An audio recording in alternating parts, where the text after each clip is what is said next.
Dialectical behavior therapy was created in the 1980s by Marsha Linehan in Seattle, Washington. Today, DBT is taught all over the world. We're two therapists who believe everyone can benefit from DBT skills. I'm Kate. I'm Michelle. And this is DBT and Me. Hello, everybody. Hello. It's been a bit. Today, yeah. It feels like it's been a bit. I know for all of you, actually, it probably does not feel that way. Yeah, we managed to put out all our monthly episodes like we normally would. Us. We've done good, but the reason why Kate's saying it feels like it's been a bit is because this is actually our first day back recording at our usual time in our usual places. And that feels like a big deal. My mom has had her last round of chemotherapy a few weeks ago. She still has radiation on the horizon, but her energy has been coming back. So she is currently taking care of my kiddos. Kate, you're upstairs in your normal room. I know. Too, so it shouldn't be that's as a good echoey. thing. I mean, the animals are still a thing because until my husband gets home, I'm the only one with an eye on them, and the 9-month-old dog still needs an eye on him. But at least I shouldn't be echoey. Yay. Yeah. Yep. Today feels much more normal for both of us behind the scenes. And hopefully that's how it's going to be. And we're really hopeful that we'll be able to get some Q&As out to you all soon, because that's definitely been a thing that we just put to the wayside the last few months. Yep. To even get the monthly episodes recorded was a feat. What did you say? Sorry. I missed the Q&As. I know. I'm really excited to get back to recording them soon. Yeah, it'll be great. So basically, yes, it feels like a normal day to us, which is wonderful. One of the things that we started last month that I'm gonna dive into today is we talked about how we are just casting a spotlight on something for promotion, right? Like one thing to highlight rather than all the other things, which you can find all the things in the show notes. But the thing we highlighted last month was we asked people to comment and rate us on Spotify. We do go through, we do check those, we do read those. So thank you to some of you who have commented recently. And I figured why not today ask people to do the same thing on Apple Podcasts. If that's where you listen, I listen there to my podcast in my life. I'm an Apple Podcast listener. And like we said last month with Spotify, I mean, any ratings or reviews just really help potential new listeners to the podcast know what they're in for, and helps them feel confident spending their time choosing to listen to our voices if we have ratings and reviews on there that tell people what they can expect from the podcast and what your experience has been of it. So that's the thing we really want to ask of you this month is if you have not already and you do listen on Apple Podcasts, go in and give us a rating and or a review. I know the reviews take more time. It's true. Ratings alone really, really helps us show up in more searches. Exactly. Again, just makes people feel confident in choosing us because there trains are the algorithm out there. So yes, exactly. It helps the algorithm. That's what the algorithm cares about. Yeah. How many ratings and reviews does this podcast have? Do people seem to like it? So yeah, let Apple Podcasts know that you like our podcast. So that's what we're highlighting for self-promotion. I'm getting used to this section being shorter because that's the first time I've done it with a spotlighted piece. It does feel weird because I'm so used to rattling off all the things. Yeah, right. And so it's sort of overwhelming by the time we get to the whole list usually. So this is just succinct. Exactly. Yes. One thing for this month, rate and review us on Apple Podcasts if you listen there. Yeah. And then, Kate, I was thinking back to last month as well, because we were talking about Magic Mind a little bit. We've done that the last 2 monthly episodes. Truth. We're going to chat a little bit again about it today. This is going to actually be probably our last time checking in about it, even though they sent me more samples. I'm like, how did I get lucky enough to get another box of this without paying anything? Get me some of the sleep ones. Email them and get me the sleep ones. I want to know. I know. Yeah. Yeah, you really should get the sleep ones. I know, I Those would probably be will, great actually. for I know we you. also That's get what like you a need in your disconnect life. or whatever. I know I do need more sleep in my life. Yeah. It's true. But I have Yeah. been doing more, I don't know, geeking out, nerding out. As someone who's probably both, I've always had a terrible time distinguishing the difference between geeking and nerding. Anyway, whatever. The one I will mention only in passing because I think some people will think it's funny is that the mushrooms that they use in it are of the cordyceps family. Which is huge. It's like over 200 kinds of mushrooms, so it's not like they're all the same. Oh, wow. But they're the kind that take over people in the Last of Us television show and video game that are so stupidly popular. So like, because they're parasitic normally. They grow on bugs and larvae and stuff and then shoot pieces of themselves outside. Anyway, they look up really gross looking bugs. Anyway, if you like The Last of Us, the game or the show, that's I mean, not the same kind of mushrooms, but the same family of mushrooms as are used in this, which I think is spiffy. But more scientifically interesting, I was doing a little bit more of a deep dive into the plant. Let's see if I'm saying it right. Rhodiola rosea, I think. Or rosea. Also looks known right as... to me with how you typed it in the in golden our root or notes. Arctic root, That's how I would guess. say it. It grows only in really cold places in Europe. But that one has been utilized for a long time, mostly originally in like more naturopathic or Eastern medicines, but now making more of an appearance in allopathic or Western medicine. It helps with anxiety and something I am not as concerned with as I think is average, but helps to slow the signs of aging. I can talk. And one I do need help with is improving memory. So I thought that was pretty spiffy to learn about that plant. Because that's more of the approach I've been taking to this is I've been having a fun time learning about the individual ingredients and where they're getting their information and what it does and stuff like that. So how about you, Michelle? No, that's awesome. Yeah, I mean, for me, this last month, I've just been kind of keeping on with using it about 3, sometimes 4 days a week. Again, mostly on my work days. But like I was thinking about it as we're sitting down to record today, for as excited as I am to be back at our normal time in our usual places for recording. Like, I just feel nothing that unusual about today, but I'm just like, I am exhausted. I have a headache. I'm just like, I don't even know exactly. Like, I don't know what it's been in particular about my day today that has just made me feel a lot more stressed. But I feel like a more stressful, because we record on Mondays for you guys. I feel like I'm just having a more stressful Monday than I normally do. And typically I don't use it on Mondays. Like my work days are like Wednesday, Thursday, Friday, Saturday.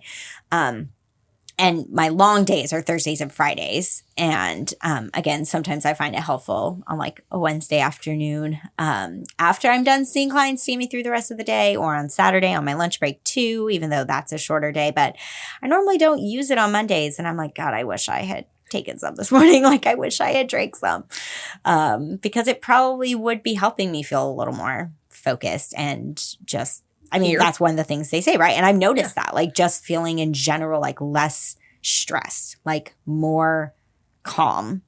And I wish I was feeling more of that right now as we're recording for you guys. I'm hoping it'll pick up as we get going into the episode because podcasting is one of those things that Kate and I really love and enjoy. So I'll probably be feeling better by the end of the episode. I just wish I was at a better place, like coming into today. So that's one of the things I was just aware of when I was like, oh yeah, we're talking about Magic Mind, for the last time today. We won't talk about it every month with you guys until the end of time. But yeah, that was one of the things I was aware of. I'm like, yeah, I didn't use it on Mondays because I normally don't. And I wish I had. So that's where I'm at. But the code we have for you for this month, because it's April, I mean, the very end of April, we know that, but still, this is our April episode that we're putting out. So if you go to Magic Mind's website, you can use the code DBTAPR20 at checkout. We have the link in the show notes for you guys. So you could just go to that link. And what it does is it like pops up with this little pop-up window that's like, congratulations, like Kate and Michelle are giving you 20% off. And then it just Oh, really? automatically applies your code at checkout. It says Yeah, it puts yeah, our it's names really on cool. there? Oh, that's I awesome. test drove things. Yeah, I made sure everything was working.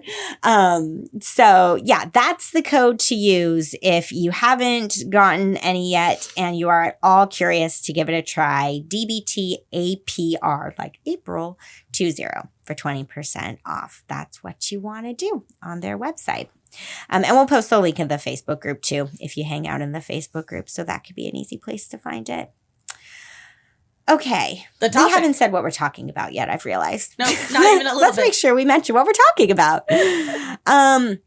So this monthly episode, we love it when we get listener suggestions. Yes. Oh, it just makes our lives so much easier. Takes one less thing off of our mental plate to choose an episode topic. And it's great because sometimes we have a couple ideas for episode topics, but we're like, cool, now that a listener suggested one, we could just Punt those. push those off to months to come. Yeah, exactly. It helps us feel prepared for longer. So we had a listener write in and they wanted us to talk about limerence and DBT skills that may be helpful for limerence. And thankfully, they just had a list of really, really insightful questions that they were curious about. So we made it super simple and we just took their questions pretty much verbatim because the questions themselves were so good. And we're just going to go through and take turns answering them. Don't worry if you have no clue what the word limerence means. We're going to be starting off with that. Kate's going to be explaining it a little bit to you all.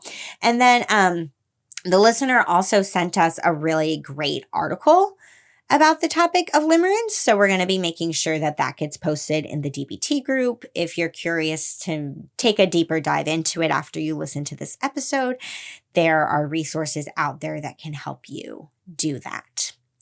So that's our topic for today, limerence. And on that note, Kate, the first question was, what is limerence?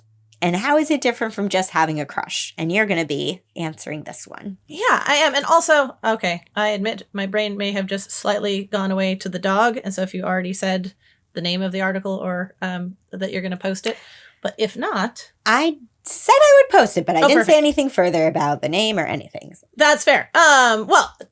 Just making sure because I want to own that I'm taking a lot of my answer from that article because it was fantastically well put.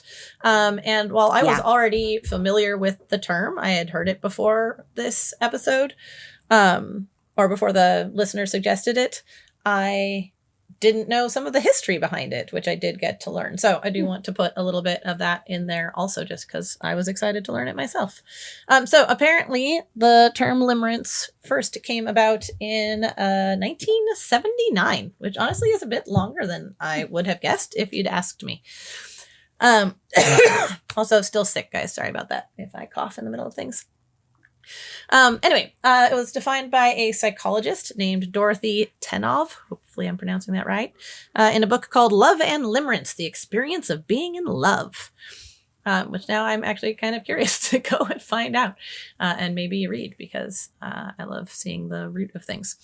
But anyway, so the initial definition in her book was defined as an involuntary interpersonal state that involves an acute longing for emotional reciprocation, obsessive compulsive thoughts, feelings, and behavior, and emotional dependence on another person.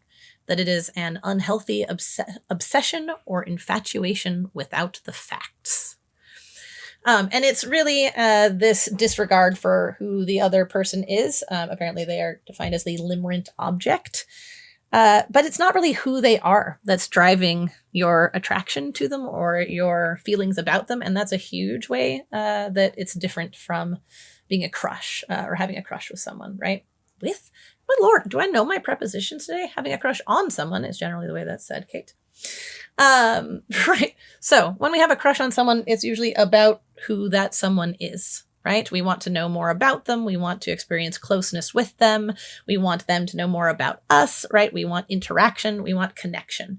The limerent object is, someone that you crave or yearn for or really have this perceived desire for reciprocation from, there's also a bit of a necessity that you maintain uncertainty about whether or not that reciprocity exists. When you have a crush on someone, you generally want to know. You want it confirmed that they have a crush on you, or actually you'd like it to be not confirmed. Then you can work on moving past it. But if you're experiencing limerence about a limerent object, you don't want that uncertainty to be solved. Right? You don't want to have it disproven that they have the feelings for you that you have for them. In fact, part of the article I thought was really interesting was talking about the different ways that limerence can resolve. And one of the ways they talk about it resolving is by actually getting into a relationship with the limerent object, at which point the mystery goes away. And oftentimes the limerence goes away too. You stop being attracted to or interested in that person because the mystery is gone, right? So that's a really fancy way of saying that the biggest differences between a crush and limerence is that a crush is a healthy manifestation of desire, right? And it's a lower intensity manifestation of desire. One of the people that is cited on the website, yes, in the article, is a trauma-informed and dating and relationship coach named Nicole. Oh, did you say that? Colantoni? I would say Colantoni. Colantoni? Colantoni. Oh, I don't know where the emphasis goes. Anyway, she defined it as the key difference between limerence and a crush is its intensity and the impact on your life. A crush is generally less extreme, more fleeting admiration or infatuation that doesn't significantly interfere with personal responsibilities or emotional health. Whereas when you're in limerence, you're kind of fucked up, right? There was even a time when it was considered potentially a subset of obsessive compulsive disorder or related to substance use disorder, right? If you're in a state of limerence, you're unhealthily tunnel visioned, right, on your limerent object, to the detriment of yourself, your other relationships, your relationship with yourself, right? You're not really self-focused anymore. Your whole being is focused on this other person and your perception of the reciprocity and whether it does or doesn't exist. Did I answer the question? I think you definitely did. Good. Yeah, and I like knowing a little more of the history, right, of like how was this viewed, when it was first developed, and when was it developed? Yeah. I didn't know all that. Me neither. So that's pretty cool. All right, on to the next question from the listener. It says, how does limerence compare to the favorite person dynamic that's common in BPD? And do they have, or do a lot of the same strategies work for responding to one and the other?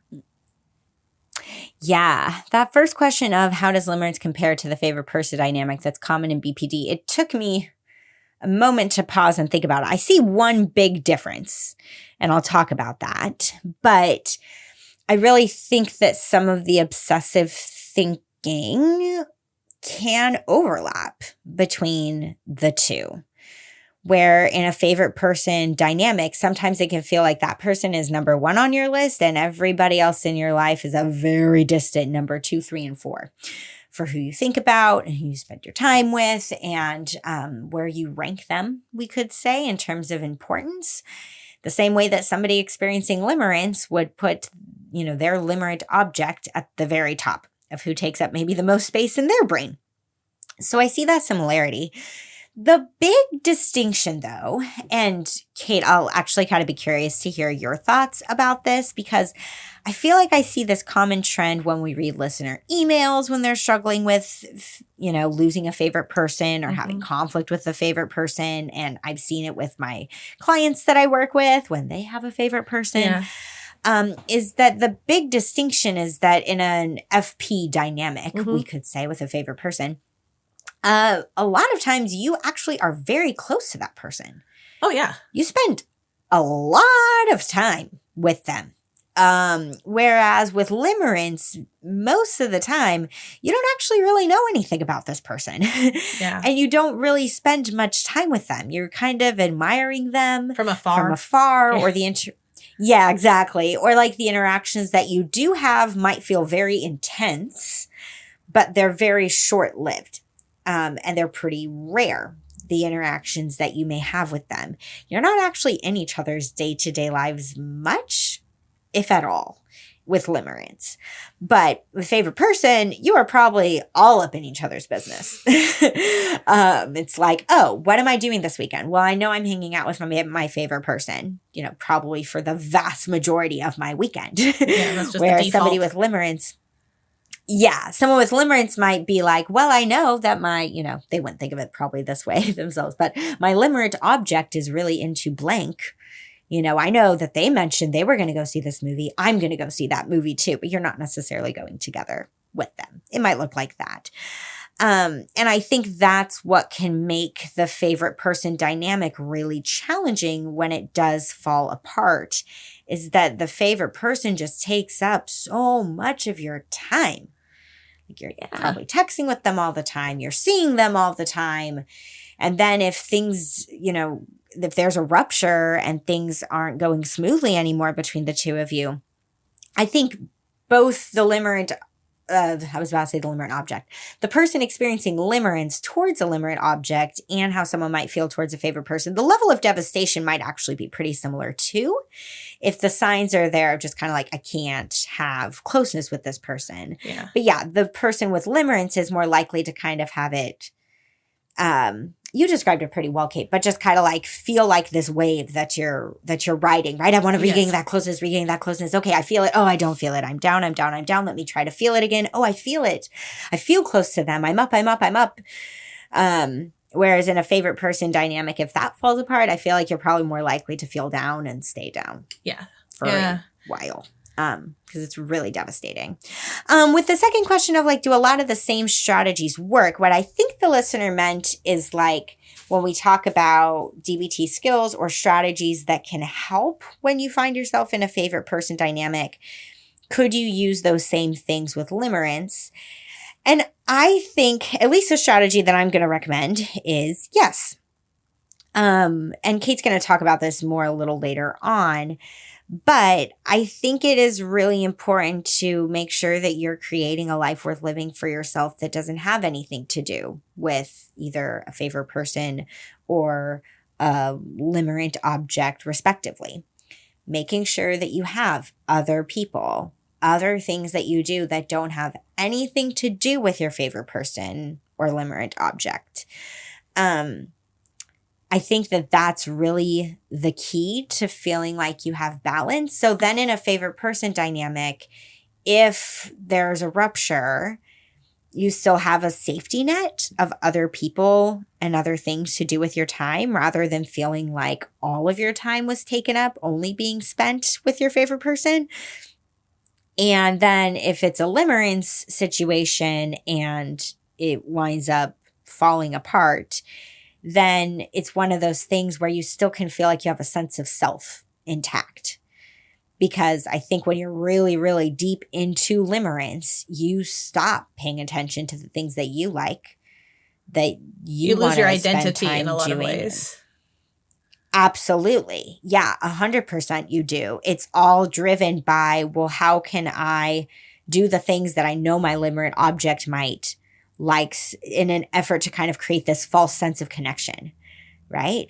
Oh, they say they like sushi. Oh, well, I've never really liked sushi before, but okay, I'll try it. Right. Because if I can also like sushi, then there might be an in or something like that. But yes, you do. You really lose your sense of identity if you're in limerence long enough. So you just need to find other people and other things in both situations to make sure that you're spending time on. That's what I would say. Yeah. And the next question here, I think, is an interesting one to look at. And this one says, what in your experience makes people vulnerable to limerence? How do people get here in the first place to experiencing limerence? Well, it's interesting because I want to say that I'm going to be answering this question kind of two ways. One, because it explicitly says in your experience. And I have somewhat limited experience, honestly, with people in limerence. Have I had some clients go through it? Absolutely. But not droves of personal experience that would give me what I felt like a lot of data in that space. So I'm also going to be pulling a bit of this from the article that we've been talking about this whole time. So both of those answers are in there. One of the things that it was found in the article they were mentioning specifically is that it's more common in folks with depression and anxiety and anxious attachment styles, as well as folks with CPTSD, any sort of significant neglect in childhood. Really, I think you could summarize it as folks who have wounds around attachment, whether that be stuff generated in childhood through abuse or neglect, or if there's just such profound or crippling social anxiety or self-loathing that you can't, they're too anxious to think about really healthily attaching to someone else because you can't imagine that it would be reciprocated because of your own self-view. People who have significant fears of abandonment, right? This is where we get back into like BPD kind of issues. Right. Limerence is a weirdly safe way to admire a person because you don't get abandoned by someone you never actually connect with. Right. So that can, I think, set people up for being more vulnerable to limerence, is just anything where there's high anxiety around the norms of healthy attachment, and or people who have persistent lack of sense of self, whether that be lack of positive sense of self or just abject lack of sense of self. And so, right, you can see, I think if you hear there, anybody who knows a lot about BPD might notice several of the different symptoms of BPD listed there. So I'm really glad that this listener put this in, not like we're only listened to by folks with BPD, but since it overlaps so much with DBT, I thought that was a really great way to get at that a little bit with that question. I also just thought of something. Please. Which is thinking about, too, maybe for some people, if you have caregivers, like parents in your life when you're young and growing up, who are single and not in relationships, then they might perpetually be, or why did I say perpetually? What was I meaning to say? They might be potentially, there it is, experiencing limerence themselves. Oh, sure. You could have it modeled. Absolutely. Exactly. Yeah. You could have it modeled by caregivers, right? Like, how do they talk about their relationships with romantic partners? Let's be frank. Yeah. So much limerence in rom-coms. Oh, yeah. So much of like what's portrayed by the media as this is romance is not fucking romance. No. So, yeah, I didn't even think about that. But just culturally, I think that we're all kind of culturally vulnerable to limerence. Because something about... You think it's normal and it's not. Exactly. We think it's normal and it's not. And then if what we're feeling isn't that intense, we're like, is it even really love? You know, if I'm not willing to throw myself in front of a bus, like, oh, yes. So, Michelle, what are some short-term skills that DBT provides that could potentially help people make themselves less likely to repeat limerence patterns? Which sounds really specific, but I see this as just overarchingly being what sort of immediate and quick DBT skills could help, like, pop yourself out of it, notice it, heal from it a little bit, right? Like, get that distance. Yeah, that's exactly how I was thinking of it, too. What are kind of quicker skills that don't take as much time? Maybe that interrupt that you can do. Way of putting it? Yes. Yeah, precisely. Like, interrupt those neural pathways that lead you to a place of limerence. How can you disrupt those? And the answer came to me pretty clearly, which I feel like it's check the facts and opposite action. Either together, where you first do check the facts, and then after you check the facts and you're like, all right, my emotions and or their intensity do not fit the facts. Now I do some opposite action. Or, I do sometimes, generally speaking, think of opposite action as a standalone skill. I guess in some way we can't really arrive at deciding to use it without checking the facts to some degree. But especially if you've already checked the facts before and you know that your emotions and or their intensity don't fit the facts, then you can just kind of, shortcut that sometimes and just be like, I know I need opposite action here in different situations. So with limerence, I think it's really interesting as far as checking the facts go. And this is definitely, I'm going off track from the worksheet. I don't have the questions pulled up in front of me, but we asked this question as the shortcut for Check the Facts with all kinds of situations of like, what do I actually know? So we're talking about limerence as the topic at hand. What do you really know about this other person? When you are starting to develop, even if you can't really quite tell the difference between like, is this a crush? Is this limerence? I don't really know. I just know that I see this other person and I get all fluttery inside, right? There's some kind of attraction here. I feel something when I think about them or when I'm with them. So really check with yourself to be like, well, why? What is it about them? What do I really know about them? And sure, at the beginning, none of us know anything about anybody, right? You've got to get to know people. That's just how any relationship works. Doesn't matter whether it's romantic or platonic. We all start off as strangers with each other. But hopefully by the point that it's developed into, again, some degree of a crush, you probably know some things about this person that's leading you to have a crush on them rather than on any number of other people that you might be exposed to in your life. So what is it about them? What do you really know? And if it is not limerence, if it is more just, oh yeah, I'm kind of developing a crush, you will be able to name some things. You will be able to talk about, and probably in a pretty positive way, hopefully, what are some things about this person that really attract you to them. If it's limerence, you may have a harder time with doing that, or a distinction I see, I didn't put this in my notes, but I see the distinction of if it's more crush, you'll be able to talk about the other person, right? I don't know. It could be something like, I like that they volunteer their time on the weekends at the animal shelter, or, I notice them being helpful to other people in our friend group, or they make me laugh. I just find myself, laughing a lot with them. They're really funny. You're going to be talking about the person. If it's limerence, you're probably more likely to be talking about how they make you feel rather than about them. If it's just kind of like, well, I just feel so energized when I'm with them. Okay, cool.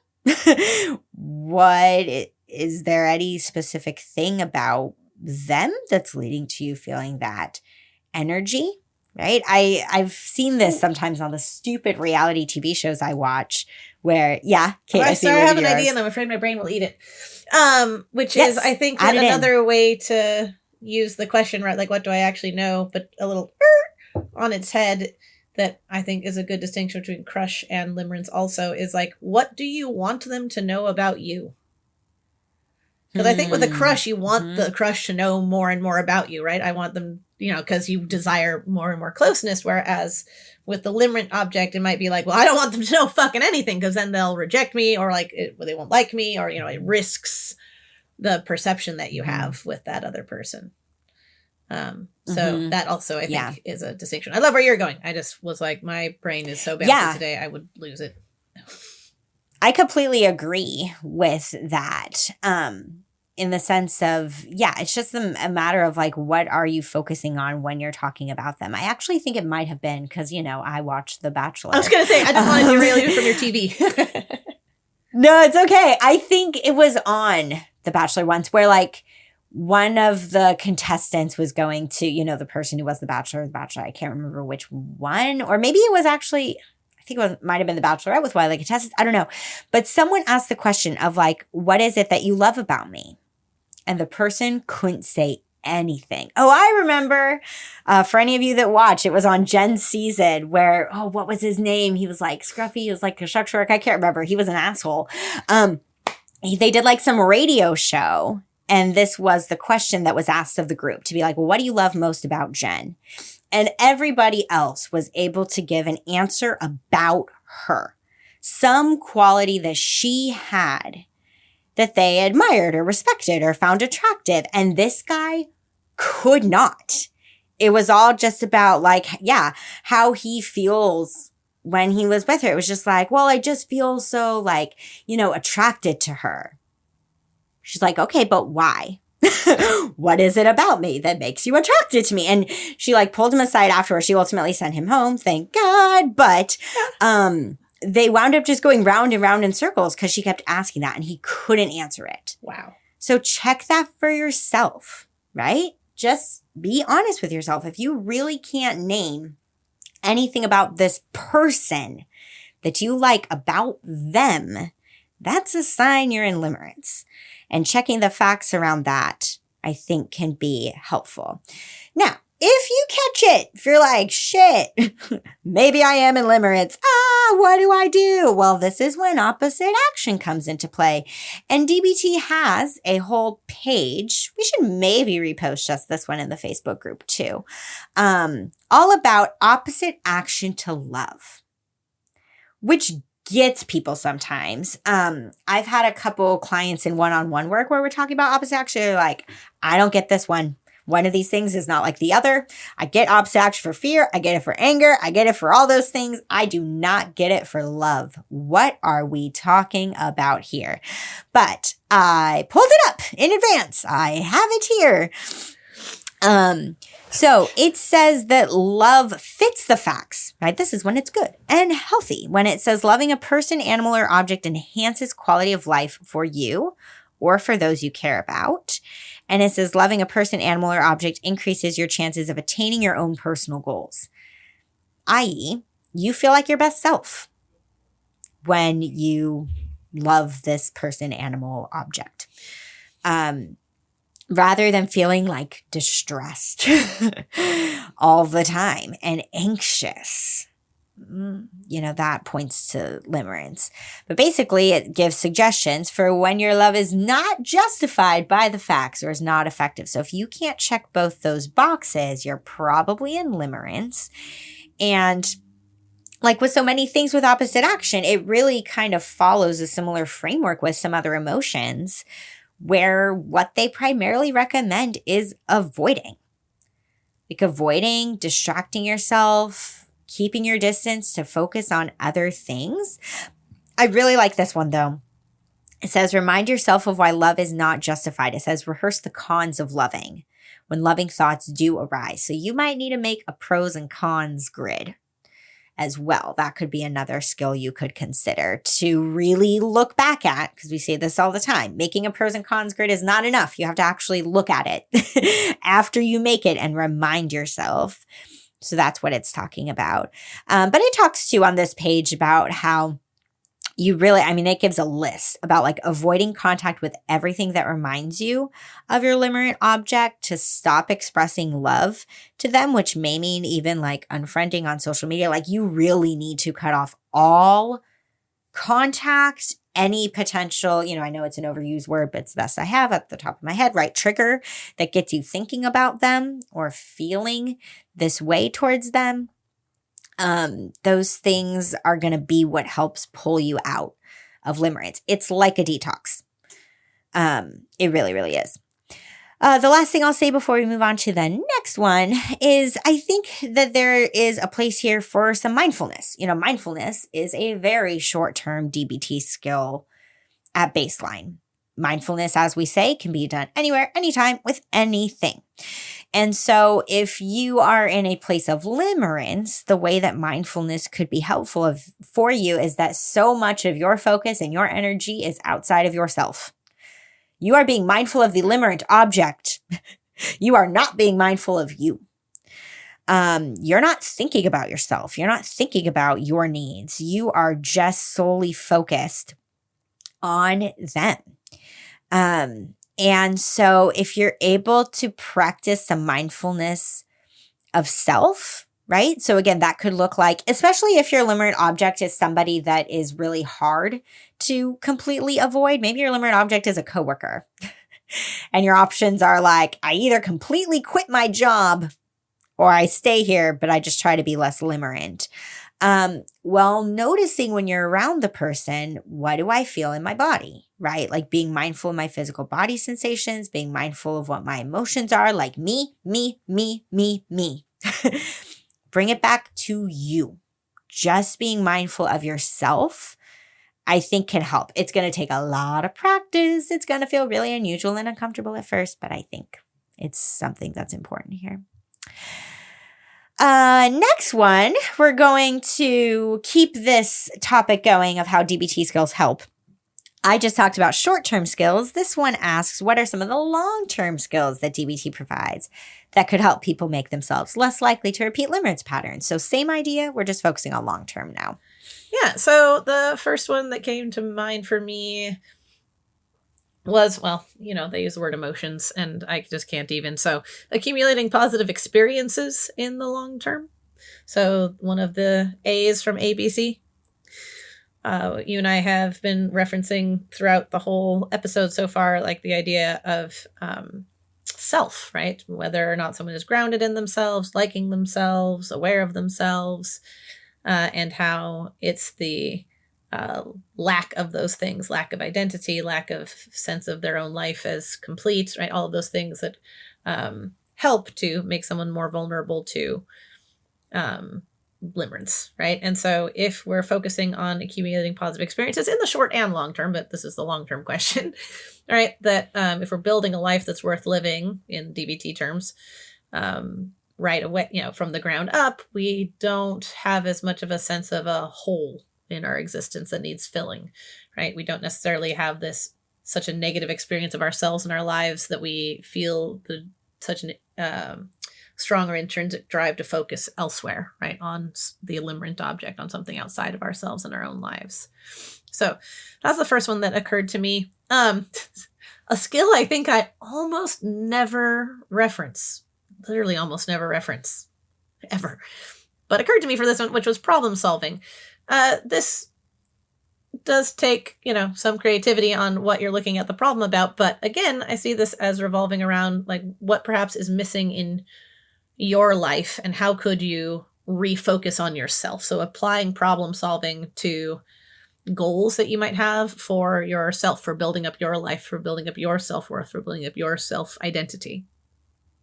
So, maybe all I do is think about and engage in hobbies that my limerent object is focused on. So maybe I can apply problem solving to starting a new hobby that's just my own.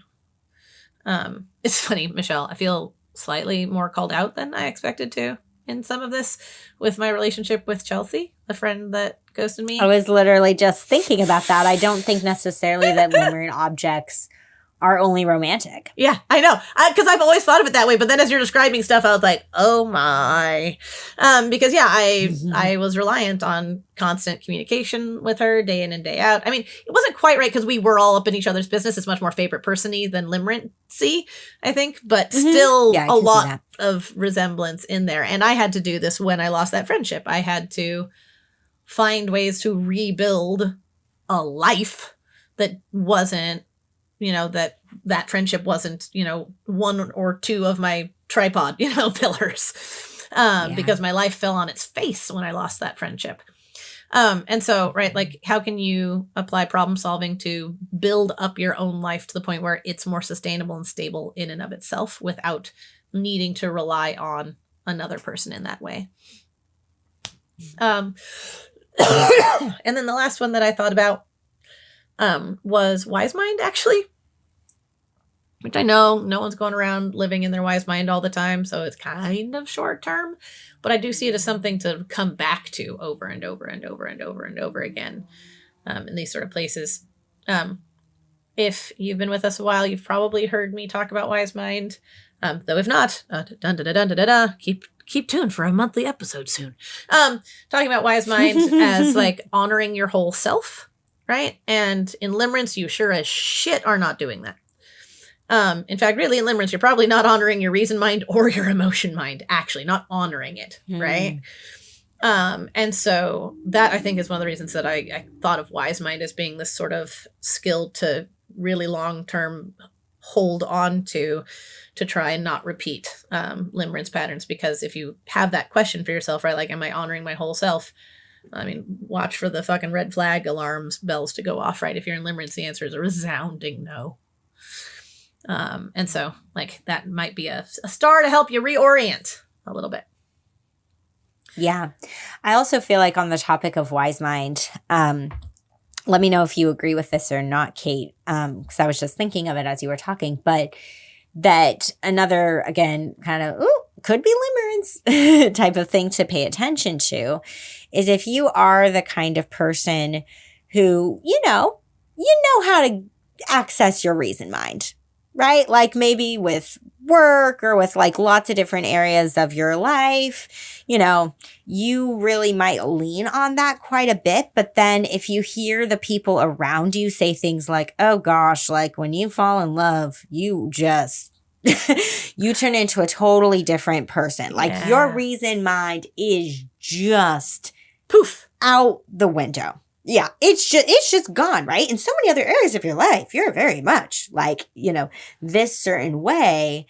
But then when it comes to, more commonly romantic love and that kind of attraction, like, oh yeah, you just get super impulsive. You just kind of fly off the handlebars. If you get that kind of feedback from people that they really see your wise mind showing up in a lot of other areas, but they struggle to feel like you maintain your footing in relationships, that may be something to pay attention to, perhaps. No, I like that a lot, right? Like if you're in limerence, you might find yourself making super irrational decisions, like going through the coffee line 7 times in a day because your limerence object is, works behind the coffee bar, or whatever.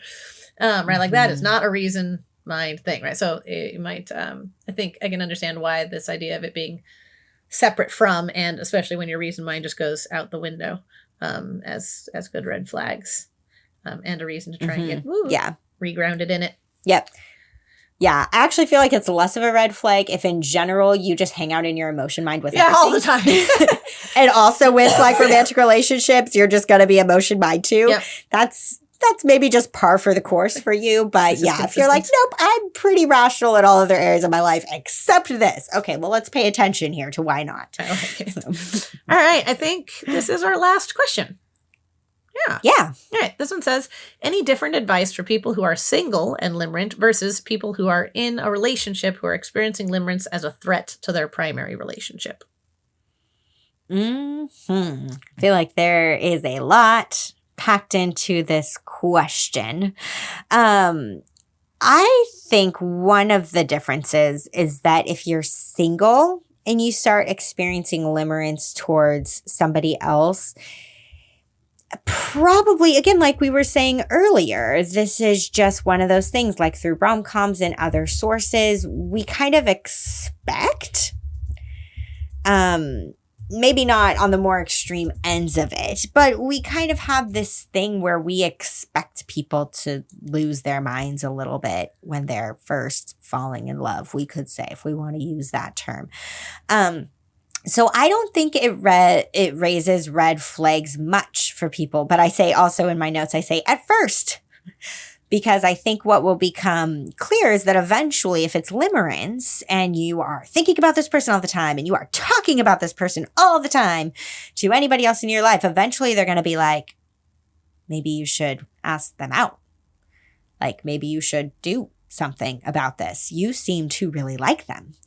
And it's one thing to have that make you feel a little nervous. It's another thing to feel like that is just not an option at all on the table. I would never. I am aghast at that idea. That's probably limerence, if that's your perspective. So eventually I think the red flags start to show, or again, eventually people are like, you're talking about this person a lot, but I don't actually hear, again, that you're talking much about them. Or that talking about them makes you happy. That's... Yeah, or also like you seem to be way more stressed out since you started liking them. Any of those are signs that there's limerence going on. So it might be harder to catch when you're single, but it'll become clear after a little while. When it comes to being in a relationship, I don't know why my brain went here, but I thought about like affairs. Right? I think not always, but sometimes what leads people to have affairs when they are already in a relationship with someone else is some degree of limerence. Maybe. Sometimes it might be an affair that really stems from like, I know this person super well.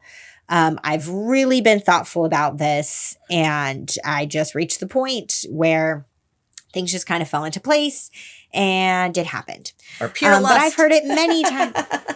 Sorry, say that again? I said, or pure lust. Pure lust. lust. Be affairs that are just lust driven. Yeah. But I tend to hear a lot of my clients who have had affairs, not all of them, but quite a few. Yeah. Where, yeah, again, it is not about that person. Let me tell you, like they can't tell me a whole lot about what it is about that person that led to them having the affair and cheating on their primary partner. It is a lot more of that talk of like, it's how I feel, right? I feel this different way when I'm with this person. I really don't know much about them, and that's part of what's exciting about it. I don't want to know a lot about them. I want to keep it at this certain level.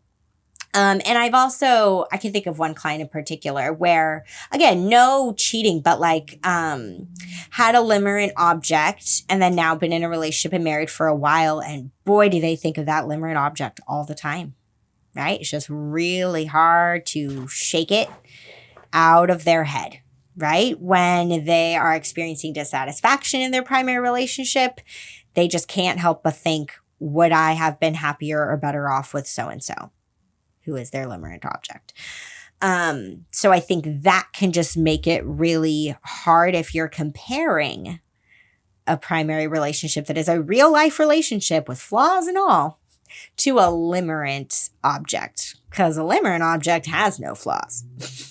You don't know them well enough to see the flaws.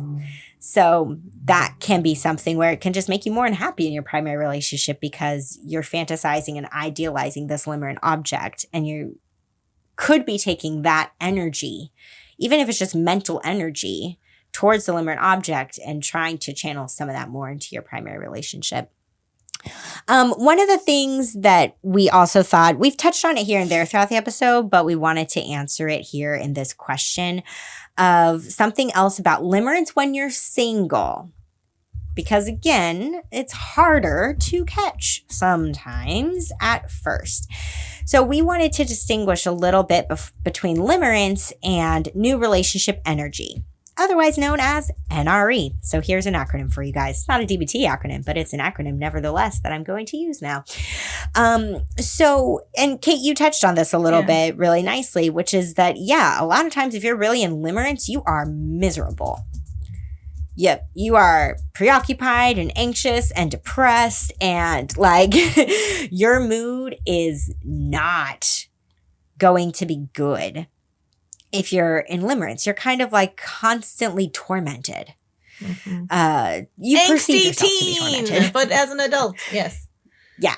Yep. Like by your limerent object. Whereas if you are in new relationship energy, which they've studied this, that lasts no longer than 2 years, people. That's why so many relationships end at the 2-year mark. And I don't know about you, Kate, but I hear this all the time with my clients. So often when they're talking about their relationship history, I'm like, tell me about your relationship past and like, who you were with and for how long, right? 2 years, 2 years, 2 years.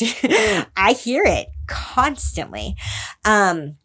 Because that's about as long as that honeymoon phase, quote unquote, can last in a relationship. That's as long as NRE is going to stick around for. But when we're experiencing NRE, we're like on top of the world.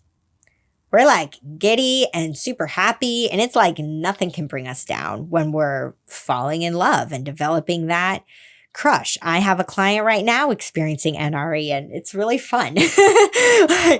And she's questioning it a lot. I think she's actually concerned maybe that she's a limerent object for the person she's starting to date and stuff like that. But when you're experiencing NRE, you're going to feel really good. When you're experiencing limerence, not so much.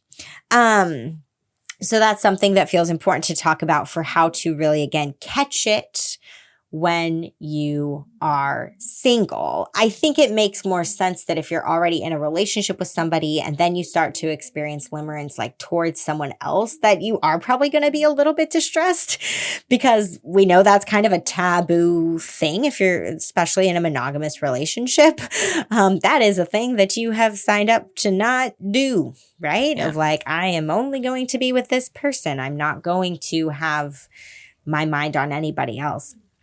So yeah, coming back to that idea of what can you do when you're in a relationship and experiencing limerence, I think it really comes back to over and over and over again, looking objectively at the circumstances between you and the limerent object.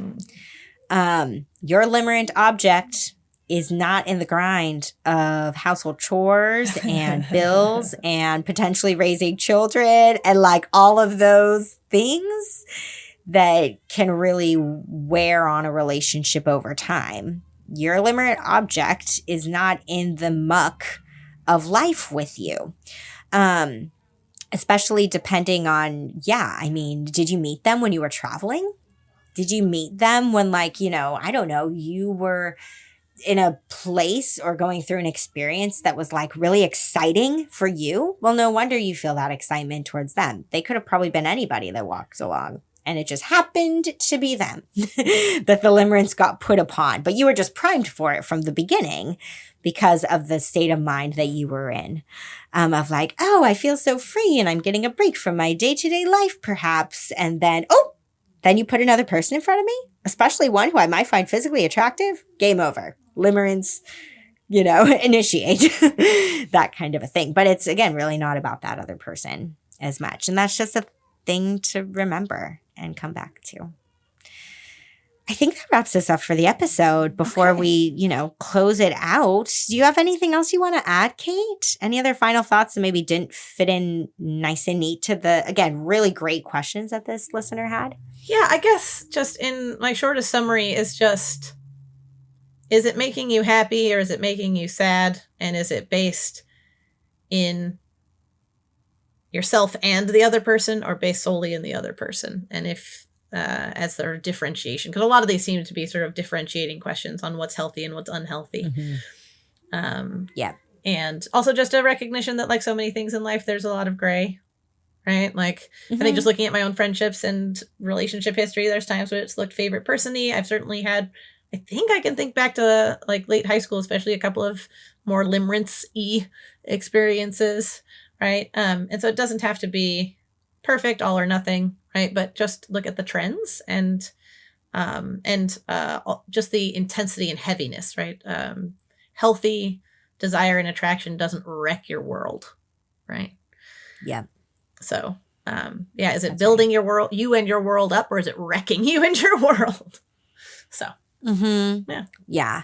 Well, and I like that you're thinking about it for yourself. I was kind of thinking of it for myself too, where I'm like, have I experienced limerence before? And yes, I also think I definitely had a favorite person dynamic for quite a few years with a friend of mine. And then, but yeah, I can definitely think about a crush that I had in high school where I knew next to nothing about this guy at all. I really never had a conversation with him. I was terrified of having a conversation with him, but I really liked him. I thought he was very attractive and, I developed a crush, but it wasn't obsessive. It wasn't detrimental. It wasn't. Yeah. And it was a thing that again, wasn't based on anything about actually knowing him. I really didn't know much about him. And I was, again, so scared. Not just nervous, but scared. To be like, there's no way I can do this because my world will collapse if he's not interested in me too. Which, again, seems so silly now, but I think it's important for us to share those personal examples before we wrap up, because this is an experience that can strike anybody. This isn't just about if you have a BPD diagnosis, then you really need to extra watch out for limerence. No, we can all experience this. It's more common, I think, than people think it is. Yeah, absolutely. Yeah. All right. I think you have a once again mention, and then we're off to a closing moment. Exactly. Like how we've done the past few episodes, because again, this will be the last episode where we talk about it. So we just want to remind you guys about that Magic Mind code once again, if you want to try it out. So you can go to magicmind.com/DBTAPR20 so that you can get your discount and give it a go and see if you can also experience the benefits like I have with trying it now for a number of months. All right, on to the closing moment then. As per usual, we're going to start by just getting comfortable in our bodies. Where you're sitting, standing, laying down, walking around. Whatever feels good and right to you in this moment. And if you're safe and feel comfortable doing so, I invite you to close your eyes. As per usual, we're going to start by just noticing our breath. You don't need to breathe any more deeply or any more slowly than you are naturally. This is just about tuning in. Just about focusing in on the rhythms and the sensations of your breath and letting them welcome you into your body and into the present moment.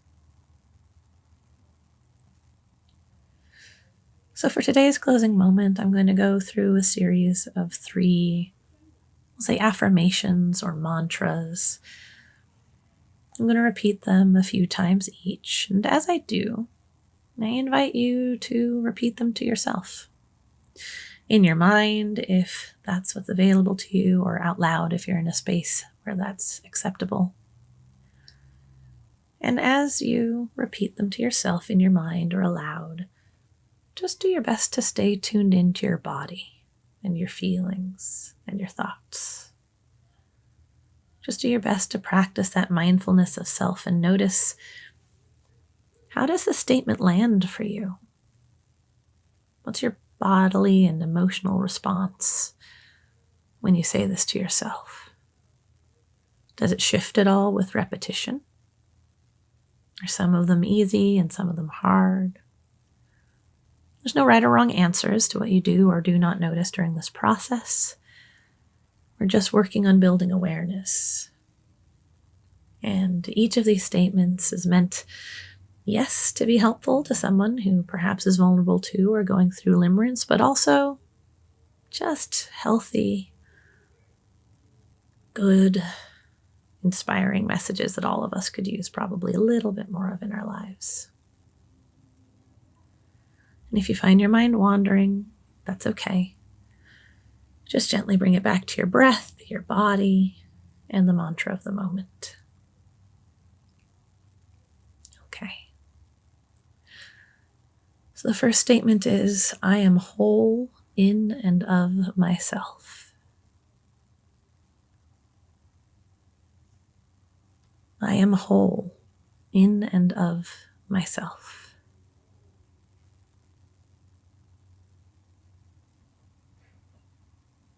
I am whole in and of myself. Take a moment here and notice how that felt, how that feels. If you feel compelled to, feel free to repeat it another couple of times to yourself. And now moving on to the second mantra. I seek peaceful relationships in my life without high highs and low lows. I seek peaceful relationships in my life without high highs and low lows.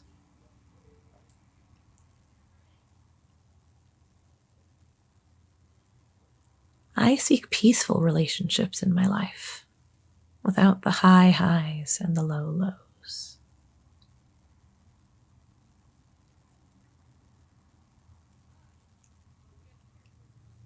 Noticing again how that feels in your body, in your thoughts. If you can, noticing any differences between it and the one before. Just gently staying present with yourself and any reactions that you may have. As we move on to the third statement, I know ways to make myself happy on my own.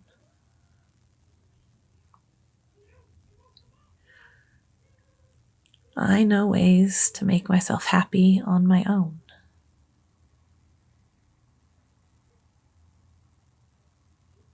I know ways to make myself happy on my own.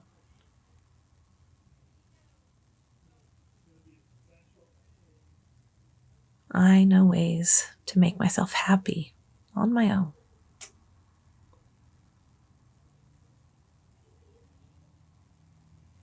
Taking a moment here one more time to just notice what your body and your mind and your emotions may be doing in response to these statements.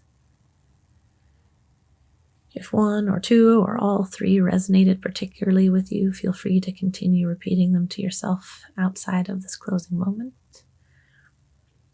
Or fashion some for yourself that serve a similar purpose.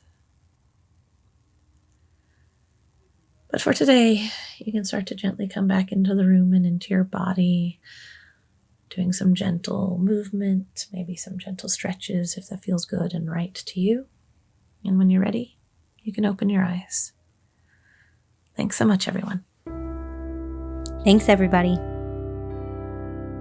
To learn more about us and the DBT skills we're teaching each week, join our Facebook group. Simply log in to your Facebook profile and search for DBT and Me podcast.